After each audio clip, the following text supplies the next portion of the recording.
காரைக்குடி முத்துத்தங்கம் மஹாலில் உங்களுடன் ஸ்டாலின் முகாம், துணை மேயர் குணசேகரன் பங்கேற்பு. சிவகங்கை மாவட்டம் காரைக்குடி முத்துத்தங்கம் மஹாலில் இன்று காலை தொடங்கி மாலை வரை உங்களுடன் ஸ்டாலின் சிறப்பு முகாம் சிறப்பாக நடைபெற்றது. மாநகராட்சியில் உள்ள 36 வார்டுகளில் ஒரு நாளைக்கு 3 வார்டுகள் வீதம் உங்களுடன் ஸ்டாலின் திட்ட முகாம் நடைபெற்று வருகிறது.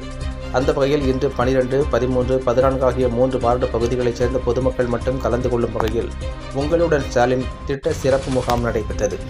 இந்த முகாமில் மகளிர் உரிமைத்துறை, வருவாய்த்துறை, மின்சாரத்துறை உள்ளிட்ட 14 துறை அலுவலர்கள் கலந்து கொண்டு பொதுமக்களிடம் மனுக்களை வாங்கினர். நடைபெற்ற முகாமில் மாநகராட்சி திமுக துணை மேயர் குணசேகரன், 12, 13, 14வது வார்டுகளைச் சேர்ந்த கவுன்சிலர்களும் கலந்து கொண்டு பொதுமக்கள் அளித்த மனுக்களின் மீது தீர்வு குறித்து அதிகாரிகளிடம் கேட்டறிந்தனர். மேலும் முகாமில் உடனடியாக தீர்வு காணப்பட்ட மனுக்களின் சான்றிதழை துணை மேயர் குணசேகரன் பொதுமக்களுக்கு வழங்கினார். இந்நிகழ்ச்சியில் மாமன்ற உறுப்பினர்கள் முகமது சித்தி கார்த்திகேயன், மதிமுக மாவட்ட செயலாளர் மனோகரன் மற்றும் சன் சுப்பையா மற்றும் கடல் நிர்வாகிகள் கலந்து கொண்டு விழாவை சிறப்பித்தனர்.